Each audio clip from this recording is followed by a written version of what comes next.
গিয়েছিলাম? Did I go নাকি have I গন? কখন কোনটা দিয়ে প্রশ্ন করব? One of my subscribers Abdul Samad জানতে চেয়েছিলেন ডিড এবং হ্যাভ এর ব্যবহার কখন কোনটা দিয়ে প্রশ্ন করতে হয়।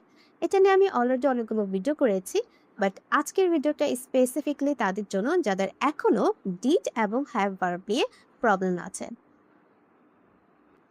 চলুন তাহলে ভিডিওটি স্টার্ট করি, এবং আমার ইউটিউব চ্যানেলে নতুন থাকলে অবশ্যই আমার চ্যানেলটিকে সাবস্ক্রাইব করবেন, লাইক কমেন্ট শেয়ার করে সাথে থাকবেন।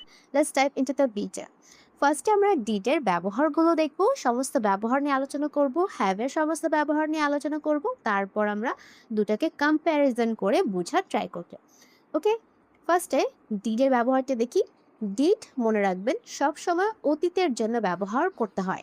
অতীতে সম্পূর্ণ ঘটে যাওয়া কোনো একটা কাজের জন্য আমরা ডিড ব্যবহার করে থাকি, এবং ডিড সব সময় টাইমের সাথে আসে। অতীতে একটা নির্দিষ্ট সময় এখানে খুবই ইম্পর্টেন্ট। অবশ্যই আমাদের এখানে একটা টাইম মেনশন করতে হবে, কোন সময় অতীতে কোন কাজটা ঘটেছিল, তখন কিন্তু আমাদের ডিডের ব্যবহার করতে হয়। অতীতে পুরো ঘটে যাওয়া কোনো একটা কাজের জন্য যেটা বর্তমানের সাথে আর কোনো সম্পর্ক নেই, যেমন আমি গতকালকে একটি ইমেল লিখেছিলাম, এটা হচ্ছে গতকালকের ঘটনা, বর্তমানের সাথে এটা কোনো সম্পর্ক নেই, তখন সাধারণত ডিডের ব্যবহারটা হবে। ডিড আমরা সমস্ত সাবজেক্টের জন্য ব্যবহার করে থাকি, এবং ডিডের পর সবসময় ভার্বের বেস ফর্ম ব্যবহার করতে হয়। আমি লিখেছিলাম আই রোট। এখানে রাইটের পাস্ট হচ্ছে রোট, তাহলে আমি গতকালকে লিখেছিলাম, তাহলে এটা সিম্পলি পাস্ট সিম্পল টেন্স, তাহলে বলা উচিত আই রোট অ্যান ইমেল। একটা সেন্টেন্সকে যদি আমরা নেগেটিভ করতে চাই, অথবা যদি আমরা প্রশ্ন করি, অথবা একটা সেন্টেন্সে যখন আমরা জোর দিয়ে কথা বলি, তখন সাধারণত ডিডের ব্যবহার করতে হয়। ওকে, এই তিনটা ক্ষেত্রে ডিডের ব্যবহারটা হয়ে থাকে। এখন যদি আমি সেন্টেন্সকে নেগেটিভ করি, আমি গতকালকে একটি ইমেল লিখিনি, তখন সিম্পলি আমরা বলবো আই ডিডেন্ট। এখানে কি আছে? রোট, এটা হচ্ছে ভার্বের second form, first simple tense, তাহলে এখানে কি হবে? ডিডের ব্যবহার করতে হবে, I didn't. Okay, I didn't or did not.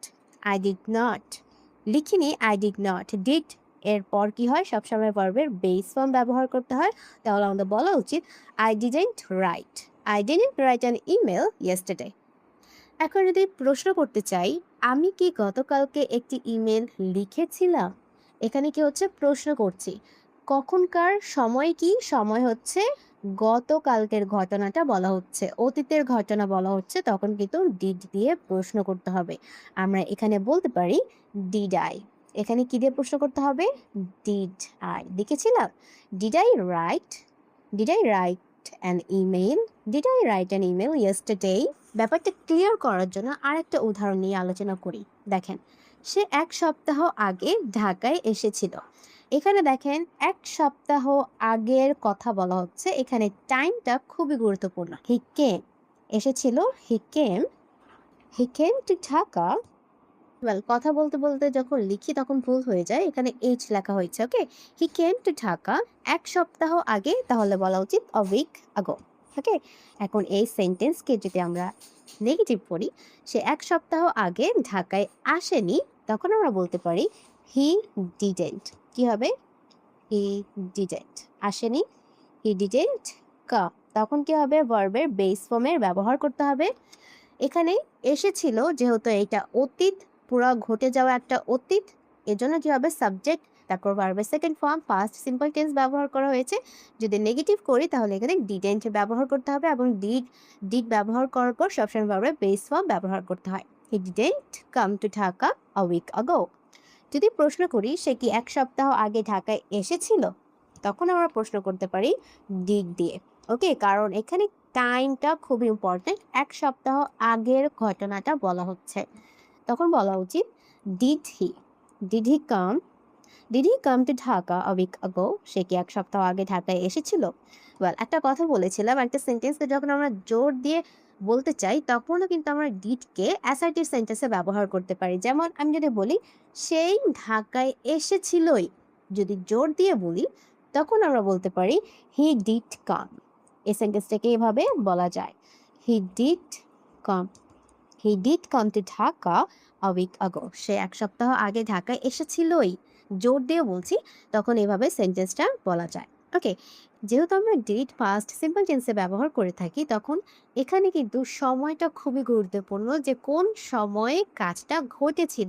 যেমন yesterday, last week, last night, last month, last year. তারপর আগো, দেন, ওয়ান্স ইন 2022, মানে ইয়ার বলতে পারি, ইন জুন, গত মাসে, যে মাসটা চলে গিয়েছে সেই মাস নিয়ে যদি কথা বলি। মানডে, যদি কোনো একটা অতীতে ঘটে যাওয়া কোনো একটা দিন নিয়ে কথা বলি, তখন সাধারণত আমরা ডিডের ব্যবহার করব। তাহলে প্রশ্ন হতে পারে, হ্যাভ হ্যাজ কখন ব্যবহার করতে হয়? হ্যাভ হ্যাজ, ধরুন আপনি কোনো একটা কাজ করেছেন এবং সেই কাজটা আপনি কোন সময়ে করেছেন সেটা ইম্পর্টেন্ট না। টাইম এখানে মোটেও ইম্পর্টেন্ট না। এখানে ইম্পর্টেন্ট হচ্ছে আপনার কাজ, আপনি কি কাজ করেছেন কিনা সেটা হচ্ছে এখানে ইম্পর্টেন্ট। এবং এখানে কিন্তু আমরা হ্যাভ হ্যাজ ব্যবহার করার পর সবসময় ভার্বের ফার্স্ট পার্টিসিপেলের ফর্ম ব্যবহার করি। অনেকগুলো উদাহরণ আছে, যেমন আমি যদি বলি আমি মাত্রই খাতা কিনে এনেছি, এই কাজটা আমি মাত্রই করেছি। ওকে, এখানে সময় কত ঘন্টা আগে করেছি বা আগে করেছিলাম কিছুই বলা হচ্ছে না। এখানে শুধুমাত্র আমি আমার কাজ নিয়ে কথা বলছি, যেটা অতীতের সাথে বর্তমানের একটা সম্পর্ক আছে। ধরুন আপনি 5 মিনিট আগে খাতা কিনতে গিয়েছিলেন এবং 5 মিনিট পর আপনি বাসায় এসে বলছেন আমি মাত্রই খাতা কিনে এনেছি। তাহলে এই যে অতীতের সাথে যে বর্তমানের একটা সম্পর্ক, সেটাকেই সাধারণত প্রেজেন্ট পারফেক্ট টেন্স বলা হয়। এবং এটাই হচ্ছে প্রেজেন্ট পারফেক্ট টেন্স, যখন আমরা হ্যাভ হ্যাজ ব্যবহার করার পর ভার্বের ফার্স্ট পার্টিসিপেলের ফর্ম ব্যবহার করি। এবং এখানে টাইম ইম্পর্টেন্ট না। আমি মাত্রই খাতা কিনে এনেছি, এই সেন্টেন্সকে যদি আমরা ইংলিশে বলতে চাই তাহলে আমরা বলতে পারি I just have bought a notebook. Okay, আমি এই মাত্রই খাতা কিনে এনেছি। ওকে, এখন যদি নেগেটিভ করি, আমি এখনো একটি খাতা কিনিনি। ওকে, এখনো কিনিনি, বাট ইন ফিউচার আমি কিনতে পারি বলে সম্ভাবনা আছে, তখনও সাধারণত আমরা হ্যাভ হ্যাজ সেন্টেন্সটা ব্যবহার করব, ডিড ব্যবহার করব না। কারণ এখনো এই কাজটা ঘটে যাওয়ার সম্ভাবনা আছে, পুরো ঘটে কিন্তু যায়নি। ওকে, এখানে আমরা বলতে পারি I haven't. Okay, I haven't bought, I haven't bought a notebook, I haven't bought a notebook yet. আমি এখনো কিনিনি, বাট কিনবো, এটার জন্য ইয়েট। এখনো কোনো কাজ হয়নি, এটার জন্য আমরা ইয়েট এই অ্যাডভার্বটা ব্যবহার করি। আচ্ছা, এখন যদি আমরা প্রশ্ন করতে চাই যে আমি কি খাতা কিনে এনেছি, আমার বলা উচিত হ্যাভেন্ট। আমি কি খাতা কিনে এনেছি, তাহলে আমরা বলতে পারি হ্যাভ আই। আমি কি এখনো খাতা কিনে এনেছি, তাহলে আমরা বলতে পারি have I. Have I bought? Okay, have I bought a notebook? আমি কি খাতা কিনেছি? ওকে, যদি না কিনি তাহলে কিনতে পারি, সম্ভাবনা আছে, এখনো কেনার সম্ভাবনা আছে। আমি কখনো জাপানে যাইনি। আমরা সাধারণত এক্সপিরিয়েন্স এর ক্ষেত্রেও সাধারণত প্রেজেন্ট পারফেক্ট টেন্সটা ব্যবহার করে থাকি, কোনো কিছু যখন আমরা এক্সপিরিয়েন্স বুঝাই, অভিজ্ঞতা। যেমন আমি কখনো জাপানে যাইনি, এখানে জাপানে যাওয়ার অভিজ্ঞতাটা আমার হয়নি, তখন আমরা সিম্পলি বলতে পারি I have never. Okay, I have never been, I have never been to Japan. এখানে বিন কেন হলো, গন কেন হলো না, এটা নিয়ে অলরেডি আমি ভিডিও মেক করেছি, যে কখন আমরা গো, ওয়েন্ট, গন এবং বিন ব্যবহার করি কোনো জায়গায় যাওয়া অর্থে। অবশ্যই লিঙ্কটা আমি ডেসক্রিপশন বক্সে দিয়ে দিব, আপনারা অবশ্যই যদি দরকার হয় তাহলে দেখে নেবেন। আচ্ছা, আমি কখনো জাপানে যাইনি, তাহলে কি হবে? Simply I have never been to Japan. যদি প্রশ্ন করি আমি কি কখনো জাপানে গিয়েছি, এখানে কি টাইমটা আমরা বলছি না যে গতকালকে গিয়েছিলাম, টাইমের কথা এখানে বলাই হচ্ছে না। আমি কি জাপানে গিয়েছি, তখন আমরা সিম্পলি এখানে বলবো have I. Okay, have I ever, have I ever been to Japan? আমি কি কখনো জাপানে গিয়েছি?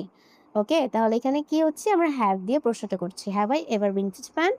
আচ্ছা, প্রেজেন্ট পারফেক্ট টেন্সের কয়েকটা একদম ফিক্সড অ্যাডভার্ব এক্সপ্রেশনস আছে, যেমন জাস্ট, এই মাত্র ঘটে যাওয়া কোনো একটা কাজের জন্য জাস্ট, ইতিমধ্যে কোনো একটা কাজ হয়ে গিয়েছে এটার জন্য আমরা অলরেডি, এখনো কোনো একটা কাজ হয়নি এটার জন্য yet, ever, never, lately. Lately বলতে এখানে বোঝানো হয়েছে যে ইদানিং কোনো একটা কাজ হচ্ছে, এটার জন্য আমরা বলতে পারি lately. Still, before, today, this morning, this month, this year, এটার জন্য কিন্তু প্রেজেন্ট পারফেক্ট টেন্স ব্যবহার করতে হয়। রিসেন্টলি, সোফার, এই কয়েকটা অ্যাডভার্ব দেখলে বুঝবেন যে আপনাকে হ্যাভ দিয়ে প্রশ্নটা করতে হবে। এখন দিস সেন্টেন্সে কম্প্যারিজনের মাধ্যমে বোঝার ট্রাই করি। ডিড আই গো, এটার অর্থ দাঁড়াচ্ছে আমি কি গিয়েছিলাম। এখানে অবশ্যই একটা জিনিস যেটা আমাদের মাথায় রাখতে হবে সেটা হচ্ছে টাইম। এখানে টাইমটা খুবই ইম্পর্ট্যান্ট। যদি আমি বলি I went, I went to Dhaka, ঢাকার ডিটা বড় হাতের হবে, যাই হোক এটা একটু ম্যানেজ করে নেবেন। I went to Dhaka, I went to Dhaka last year. এখানে বলি last year, I went to Dhaka last year. আমি গত বছর ঢাকায় গিয়েছিলাম। এখন যদি প্রশ্ন করি যে গত বছর কি আমি ঢাকায় গিয়েছিলাম, এখানে গত বছর টাইমটা খুব ইম্পর্ট্যান্ট। যদি প্রশ্ন করি গত বছর কি আমি ঢাকায় গিয়েছিলাম, তখন আমার এভাবে প্রশ্ন করা উচিত, did I go to the Dhaka last year. তখন কি দিয়ে প্রশ্ন করতে হবে? ডিড দিয়ে প্রশ্ন করতে হবে। এখানে ডিডের খুব বেশি ওকে। তাহলে হ্যাভ আই গন অর্থ কি? হ্যাভ আই গন অর্থ হচ্ছে আমি কি গিয়েছি। ধরুন আপনি বলতে চাচ্ছেন যে আমি এই মাত্র বাজারে গিয়েছি। I have I have I have just gone, I have just gone to the market. আমি এই মাত্র বাজারে গিয়েছি। এখন যদি আপনি নিজেকে প্রশ্ন করেন আমি কি বাজারে গিয়েছি, তখন সিম্পলি আমরা কীভাবে বলবো? হ্যাভ আই গন। এখানে কখন গিয়েছি, কি করেছি না করেছি, এখানে টাইমটা মোটেও ইম্পর্টেন্ট না। এখানে ইম্পর্টেন্ট হচ্ছে আমার রেজাল্ট। এখানে ইম্পর্টেন্ট হচ্ছে যে আমি কি কাজ করছি, কি কাজ আমার শেষ হয়েছে, সেটা ইম্পর্টেন্ট। অতীতের সাথে প্রেজেন্টের একটা কানেকশন আছে। এখানে আমি কয়েকটি সেন্টেন্সের উদাহরণ দিয়েছি, আপনারা অবশ্যই আমাকে কমেন্ট করে জানাবেন এগুলো সেন্টেন্সের ইংলিশ কি হবে এবং আপনাদের প্র্যাকটিস করা হয়ে যাবে। আশা করছি আজকে ভিডিও টপিকের মাধ্যমে আপনারা বুঝতে পেরেছেন কখন হ্যাভ হবে, কখন ডিড হবে। সে ভালো থাকবেন। আল্লাহ হাফেজ।